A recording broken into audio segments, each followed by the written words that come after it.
You're listening to Sox in the Basement, a production of the Broadcast Basement Limited, where every show is 30 minutes of good and comes from a basement bar on the south side of Chicago. Pull up a stool, pour a cold one, and join us right now for Sox in the Basement. Heard everywhere podcasts can be found, and always at soxinthebasement.com. Pro tip for you, Ed, just to start off the show. Pro tip. Okay. If you're out and you're playing wiffle ball in a field, right? Yeah. No matter how much you think that you'll be faster in your bare feet than in the sandals that you're wearing that you know are going to slow you down, the game is not important enough to play it in your bare feet. What did you step on? Glass. Oh, no. Oh, God. I have 10 stitches in the bottom of my foot. Oh, I have yikes. 10 stitches in the bottom of my foot and heavy antibiotics because this moron stepped on glass playing in a field with the kids and the nieces and the nephews and the uncles and the aunts in a family wiffle ball tournament on Friday night at the Lake Cottage. Now, last time I played in a wiffle ball tournament, your son broke his arm. Right, and there's no more wiffle ball. I got to tell you something. You might want to switch to rugby or something a little less violent than wiffle ball. Wiffle ball is the most violent sport that I've ever played in my life. My dad blew out both of his knees playing wiffle ball once, trying to go from second to third and stopping short because he didn't want to be out in a game that didn't matter, and we're making the rules up as we go along. Wiffle ball is something that people play because they go, well, this isn't dangerous. This is just a kid's game. Oh. And that's what they thought when they started playing Squid Games, too. But it wasn't a kid's game. They died. And you could die during wiffle ball as well. I've decided. Very, very easily you can die. Even if you don't have a giant dolly with machine guns. Right. Like wiffle ball will kill you. Wiffle ball, like you said, my son broke his arm playing wiffle ball last year. I now have 10 stitches in the bottom of my foot.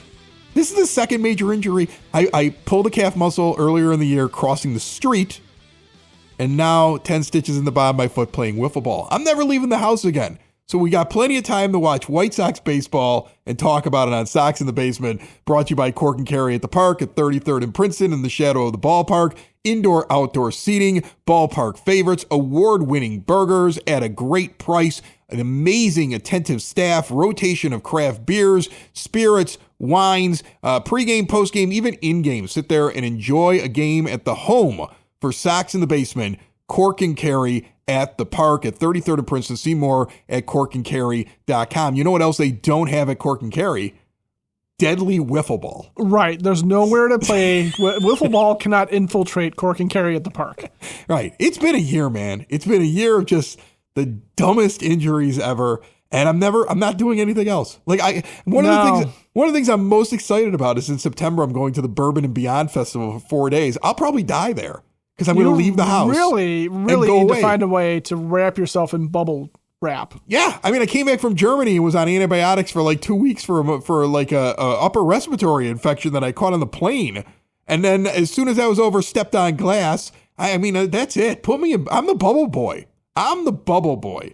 Okay. Luis Robert Jr. is a bubble boy. They're going to try it one more time. They're going to march him out there any day now. He's going to be activated. Might be activated by the time you hear this show, or he might be activated later on in the day today. I have no idea. But he's going to get activated.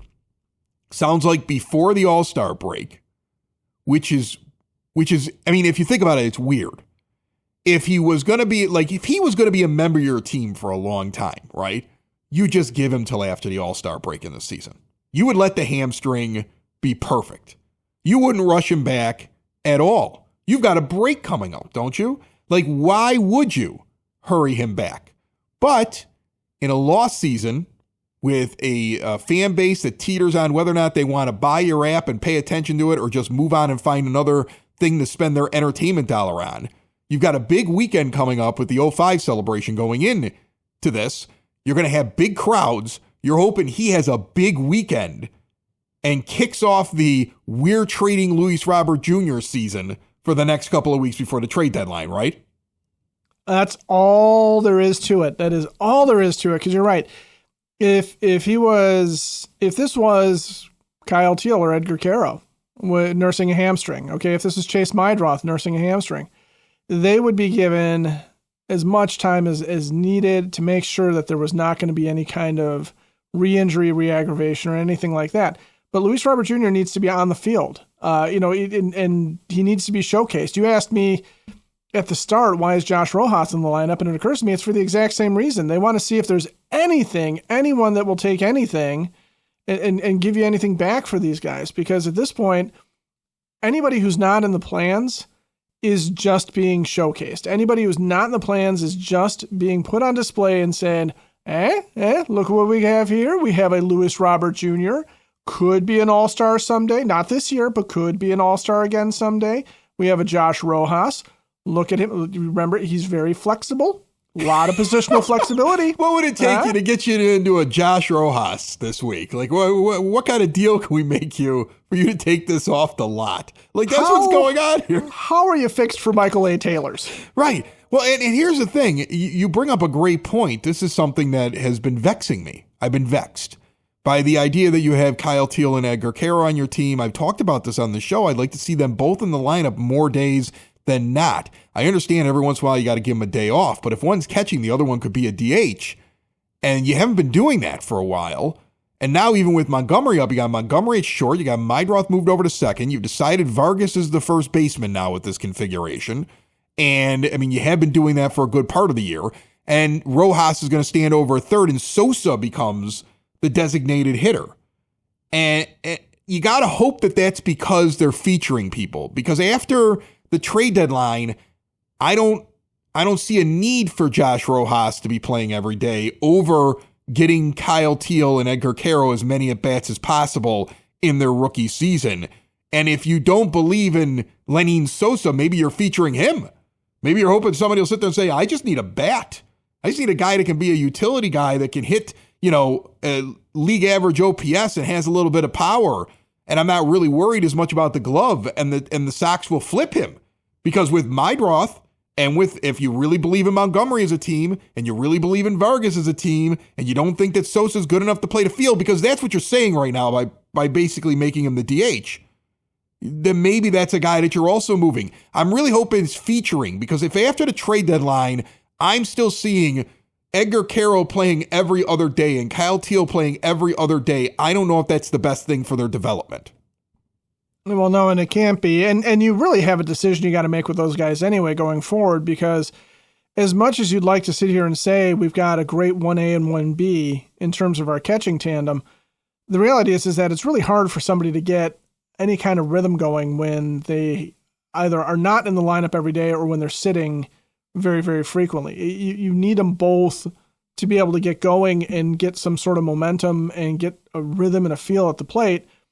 And it's not like you can sit there and say, well, we're excited about where Kyle Teal is at, but, we really think he's a backup in the future. No, you traded for him because you thought he was a guy that could give you starting catcher at bats, starting catcher production, starting catcher defense. You traded for Edgar Quero because of the same thing. And it's one of those where you're going to have to decide at some point, what do you want to do here? Because you and I have talked about, like Corey Lee or before they traded Matt Thaiss, about having a backup catcher, and then does one of these guys spend more time as a DH? Does one of these guys move to a different position? Are you going to move Miguel Vargas back to third? And then first base is open right now for whoever wants it. So is it something where you sit there and you say, okay, we've seen both of them behind the plate defensively. We know they've got that versatility. We know we can use them both back there, but we're going to give one of them an opportunity to stand at first base and claim that job with the bat versus trying to do this thing where you're just, like you said, just flip-flopping them every day or every couple of days. And it's not helping them. I'm not sure how much it's helping the team, frankly.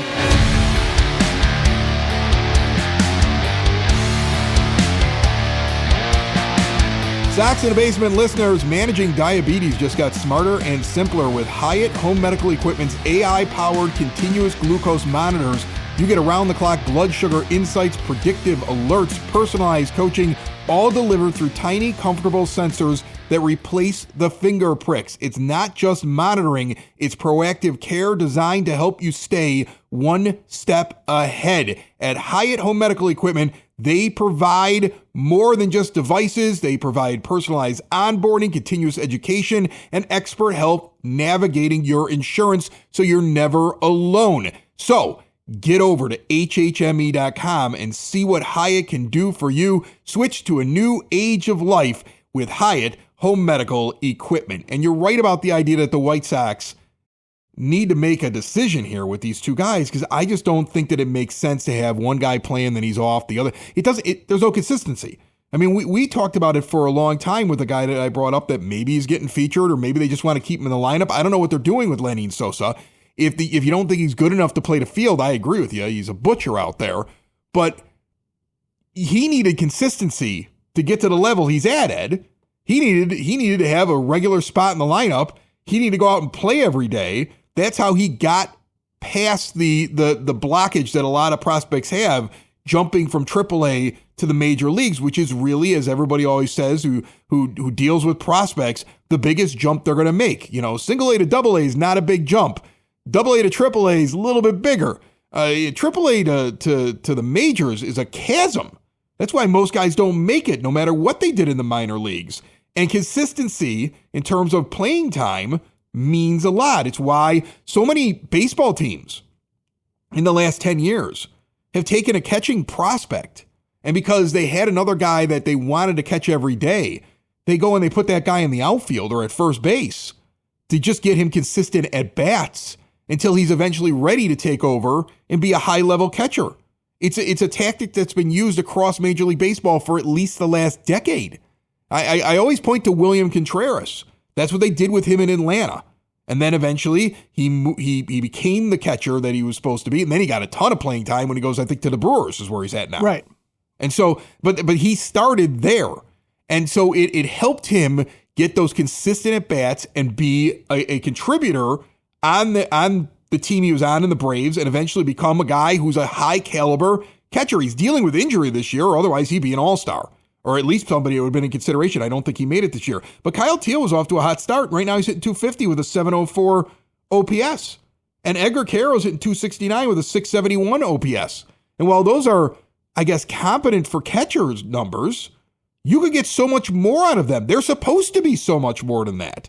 And they need all the support you can give them. So I get the idea of trying to feature a Josh Rojas. Can we get you into a Josh Rojas and get you off the lot today? Maybe you're interested in a Lenny Sosa. He doesn't have a lot of technically errors. So, I mean, he just doesn't. He's not going to make the play that you want him to make. Doesn't get to the ball. Yeah, he doesn't get to the ball when he needs to. That's all. He just can't quite get there. He's got a couple of flaws, but I mean, he runs. You can use him. He's got a bat that's competent. You may need that for your playoff run, right? Can you give us something for him? Or maybe they have him in there because they're like, we want to see. If we take the pressure of defense off him, is he the future designated hitter of this team? I don't think he projects as that, so I don't know what they're doing. Yeah. Honest to goodness, I don't know what they're doing. Well, I don't get it, because he's not going to hit 35 home runs, so he can't be your DH long term. No. And if you can't find a position, if you're not willing to try him every day at a position right now in the field when none of these games matter, it's got to be a feature thing. It's got to be let's see whether or not somebody just likes his bat and the fact that he can play a bunch of positions. Yeah, and that's really all. That's really all you can do with Lenny Sosa. And to your point about catchers playing other positions, at least initially, sometimes it sticks. Kyle Schwarber was a catcher with the Cubs before they moved him to the outfield, and now he's strictly a DH, right?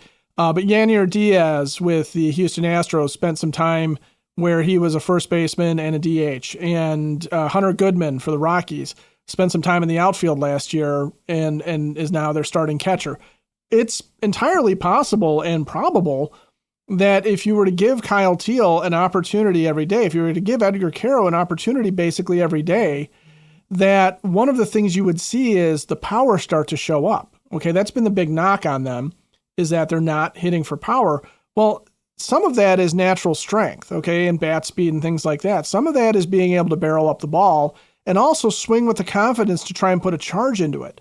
And the more pitches you see and the more consistency you get, the better off you are, which is why even something like Colson Montgomery coming up while he's hot and seeing the ball well and going to Colorado, where he's basically facing worse pitching than he saw at Charlotte in an environment where the ball carries, gives him an opportunity to sit there and say, okay, there's some sustained success. I can feel comfortable with my swing. And that's something that had been discussed as to why is Colson Montgomery coming up in the midst of not being very good? Well, it's because what you're trying to do with these prospects is get them comfortable. Lenyn Sosa, from a batting standpoint, is starting to get comfortable. He's starting to be able to cut it loose when he needs to. We've seen him hit home runs where he's just squaring up a meatball pitch and letting it fly. And featuring him in the DH role, if he's feeling comfortable and like you said, maybe taking the pressure off of the questionable second base defense, I'm sure he feels bad when the balls are leaking through between him and Miguel Vargas when he's playing second base. Also, he's not better than Chase Mydroth. So you got to put him somewhere. And if he's not good enough to stand at first base in your estimation, then yeah, get his bat in the lineup and see on the White Sox used players lot if you can get somebody into a nice Lenyn Sosa, low miles. Really nice, low miles. As you look at the lineups, and I know I'm making some assumptions here because Montgomery being added into the lineups only happened 4 games ago. But if I take out a guy being rested, right? Like Sosa played second because Mydroth got a day off. I think it was the second game of that 3-game series against the Rockies. So he's not exclusively playing designated hitter. But when the full lineup is in, especially since Montgomery has gotten here, you could see there's been a couple games now in a row where he's standing at DH and Vargas is standing over at first, unless, of course, they want to get Ryan Noda in, and then Vargas moves over to third, and then but that's because they're giving Rojas a day off. You see what I'm saying? So, like, they're trying to get all these guys in, but your core guys, take out the days off. The core guys on the team is Mydroth standing at second now and Montgomery standing at short in that infield. And Vargas is standing at one of your corner positions. And Sosa, if everybody's playing, seems to be the DH. Because for the last 2 days, guys like Noda got in there as got at first base and Rojas got in there at third base while Sosa was put at designated hitter. Yeah, and now Ryan Noda's hurt and they brought up Tristan Gray, which means you're going to have to find a spot for him to play. Well, maybe Sosa now finally moves over to first and they play both Teal and because that's what they should do. Like that would be great. They really should do that. I mean, like in reality, at this point, if it were up to me, I get that you're trying to feature everybody, but if it were up to me, I'd be trying to get both those catchers as many at bats as possible. If every once in a while you got to rest somebody, then I guess you get another player in there. But I mean, the important players on this team are Mydroth, Montgomery, Caro, and Teal. In that infield where you're trying to figure out and Vargas. Those 5 guys of the 1, 2, 3, 4, 5, 6 spots. If you take the 5 infield spots that are catcher, first, second, third, and short, and the DH spot, those are 6 spots. You have those 5 guys that I would want to see in there as much as humanly possible. Absolutely. And you have room in the outfield. Like I said, you have a first base opening right now because Ryan Noda is not the answer long-term, and I don't think Gray is the answer long-term. Vargas could very easily be your third baseman unless you find somebody, and I think the only reason why Rojas has been starting over there is because they want him in the game to show something. Anything. Right, and he's not taking any other position. They're going to play Montgomery and like I said, that's your middle infield. They're hoping that's your middle infield for the next 5 to 10 years. Right. That's what they want. Right. They're hoping that is the combo up the middle, and you know, for what it's worth, Montgomery showed some, you know, pretty good arm and showed that he's at least competent out there. The over the shoulder catch was a nice touch, but even he admitted that he had no idea how he did that.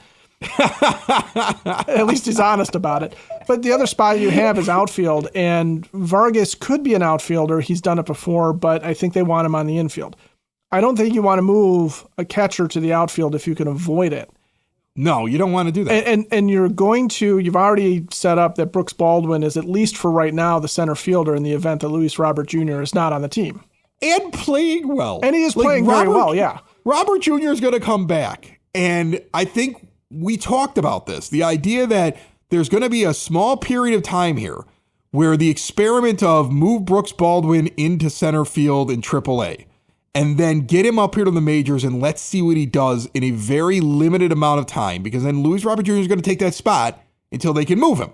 And they are going to move him. I don't know what they're going to get, but they are not keeping him next year. And they are not going to eat the $20 million, and they're not going to give him away for nothing. And they're not picking up the option. So he's going to get moved for something. I'm convinced of it. But in the 7 games that Brooks Baldwin has had now, and 21 at-bats out there, 333, he's got a home run over the 21 at-bats. He's got 7 hits. He's 7 for 21, 333 with a 391 on-base percentage. There's that on-base thing that they love. 571 slugging, 962 OPS. Seems competent in center field. Yeah.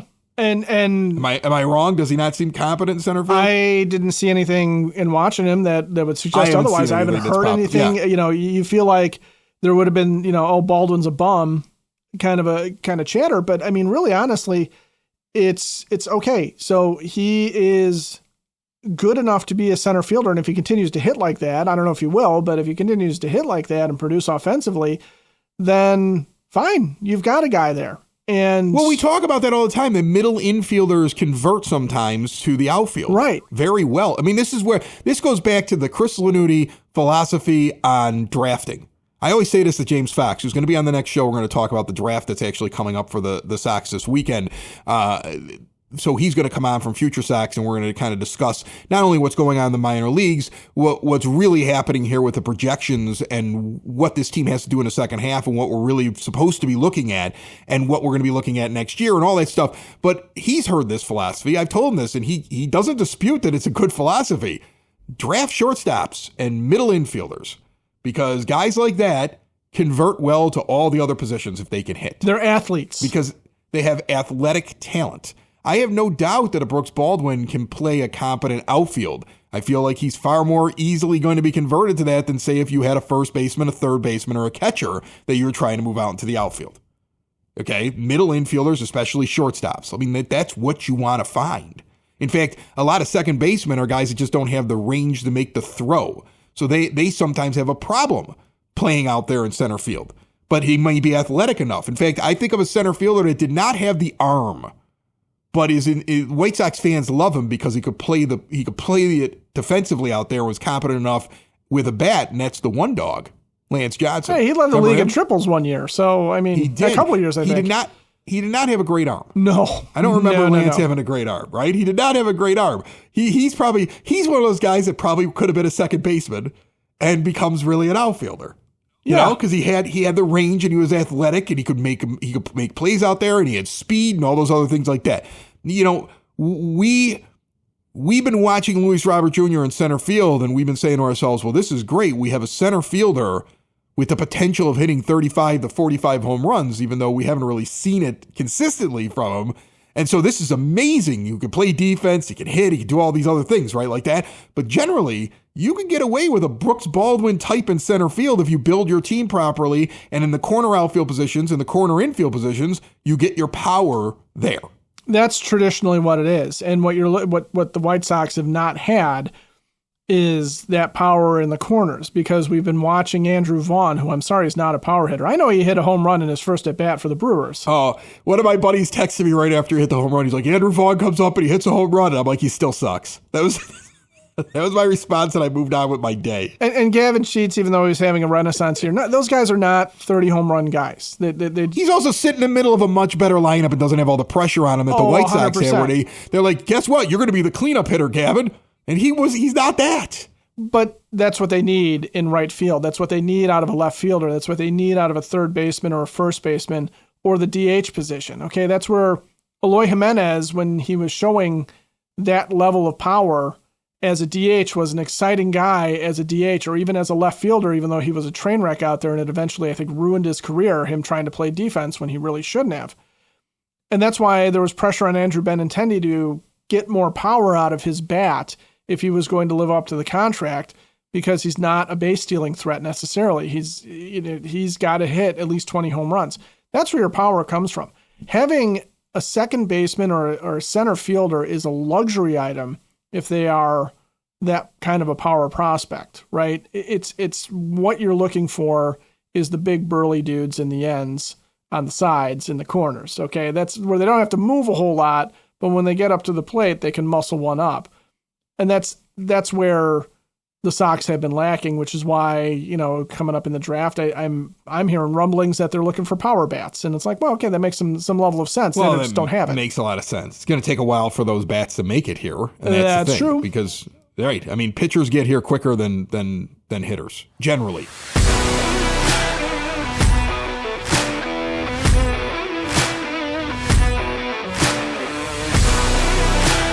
Sox in the Basement listeners trying to make the most of your money. Give a call to Tom Walsh, your Edward Jones financial advisor. Located on the corner of 111th and Kedzie, but serving the Chicagoland area, Tom has a get-to-know-you approach and a do-the-right-thing attitude. He's been doing this for decades. It's all about knowing your options when you're investing and planning for your retirement. No matter what stage you are at, it costs nothing to check in with Tom. Give Tom Walsh, your Edward Jones financial advisor, a call today, 773-779-0023. Edward Jones, member SIPC.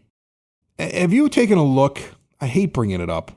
I really do. I'm trying to, because I'm sitting here as we're talking, and I'm like, okay, well, like, just where are we getting power from right now? I just wanted to see if I was right about it. Where are we getting power from right now? Your home run leaders are Andrew Benintendi and Miguel Vargas. And I don't know if that's shocking, but that's what those are your home run leaders at this point. And year to date, Benintendi's got a 706 OPS. He's at 226, and he's only getting on base at a 286 pace for the year. He's got 10 home runs, but he does not fit what they want, which is on-base machine. They're looking for that, but you got to put up with them because of the 10 home runs. Miguel Vargas hitting 220 now on the year with a 691 OPS. And you may say, wait a minute, Chris, why is that? And then somebody else might say, well, that's because he had that really bad start, but he's been so awesome lately. And then I would say, last 30 days, Miguel Vargas, last 30 days, 181 with 1 home run and a 571 OPS. You can write me all the things you want to in the comments. You can write me on Twitter. You can call me negative. You can say I'm picking on him. You can say that all you want to do is put this guy down, Chris. Why can't you believe that he's a good player? You can say all you want to me. I'm just going to keep pointing out it was 1 month. It was 1 month and he went right back to what he was. You adjusted his hands. For 1 month, he went off, which is where he gets the lion's share of those home runs. And for the last month, Miguel Vargas, over just under 100 at-bats, is hitting 181 with a 571 OPS. It's uglier the last 2 weeks where he's hitting 095 with a 293 OPS. I mean, I'm telling you right now, if you don't see a second half that is far more consistent with that May, you cannot include him in that list of people that I find important that need to play in that infield. Because right now it's, well, you got to look at Montgomery, so give him all the time you can. Meidroth is a ball player. Kara and Teal are your future. I threw in Vargas because of that May. He gets thrown off of that list and shouldn't even be part of your plans if this is how the rest of the season's going to go. I mean, I loved him. I sat here and told you I was wrong. You did. Right? Didn't I do that? I hat in hand, I came on the show. I'm like, I was wrong, man. Man, they're geniuses over there at the White Sox. Look what they did. They did something the Dodgers couldn't do. They adjusted his hands, and they got him the hit. This is incredible. The White Sox are miracle workers. Ryan Fuller's a guru. And then I look at the last 30 days, and I want to puke. Yeah, do you think I'm being too negative? Because I don't think I'm being too negative on July the 8th. Looking at his overall year and his last 30 days. No, you're not being overly negative. You can't understate it. I mean, at the end of the year, that's when I think the proper determination is made. But it was premature with 1 good month to sit there and say this guy's completely fixed from all of the struggles he'd had with the Dodgers and then with his first go-around with the White Sox. And it's also premature at this point to sit there and still say, he's got no chance because we have seen a taste of what he can do. And he can do it. That's the thing. He can do it. Yeah. What's the mental block? That's the problem. What is the mental block if you can see him do that and he can't do it consistently? Because you know he's getting all the attention in the world, right? Like there are 26 guys on that roster and 40 guys on the 40-man, an entire system worth of players through all the levels. And I guarantee you, Miguel Vargas gets more attention than almost all of them. Maybe what, Colson Montgomery? I mean, they want him to succeed so badly. Oh, yeah.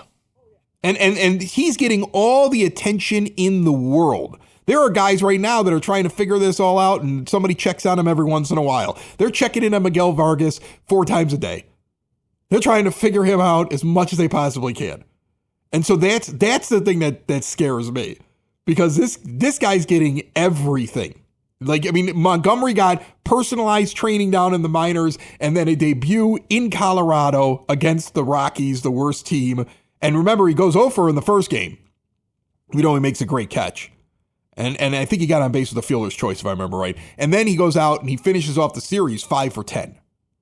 Yeah. Right? They get exactly the weekend that they want on him. But Colson Montgomery, Miguel Vargas, maybe a pitcher or two in there, are getting about the same or amount of attention. They're getting the most of it. They're getting the lion's share of attention because the organization wants them to succeed. And that's the scariest thing about the last 30 days for Miguel Vargas. And guys are streaky, and you don't need to call out anybody on that one, because I'm looking at Chase Mydroth over the same last 15 days. He's hitting 171, which is ugly. I mean, that's an ugly stat line. His slugging percentage is 195, but his on-base percentage is 300 still. He's still getting on base. Okay, so he's still contributing. Isn't that how you tell when a guy's streaky and he may not be hitting for average, but you see him finding ways to get on base? Like, remember Konerko had a couple years in there where he like had terrible first couple of months, but you're like, well, I mean, he's Paul Konerko, but he also had a track record. So that's the problem with Miguel Vargas. There's no track record. Well, he does have a track record. The track record is that he stinks. Oh yeah, it's a bad track. Yeah, it's a bad track, and they got him on to a different track. But now the question is, can he stay on that good track? And like, here's the thing. Like, if you want to compare, like you bring up Mydroth. Here's the thing. If you want to compare, remember. Miguel Vargas got 81 games, a whole half of a season with the Dodgers, and couldn't hit his weight. All right, Mydroth's in 66 games into his rookie year. He's getting on base. He's hitting 251. He's playing good defense. It's out there. He's further ahead than where Miguel Vargas was by far at this point in his major league debut. 100%. 100%. You can't compare the two of them and their little slides when you have Vargas with all this time and on his second organization, and Mydroth is 66 games in. That's what I say. And let the comments come, though, Ed. I expect them. I expect them on the YouTube channel. I expect them in the Twitterverse. I expect them everywhere. It's the one time, if I ever say anything about Miguel Vargas, I am so wrong. I cannot wait. Bring them on. Sox in the basement. Sox in the basement.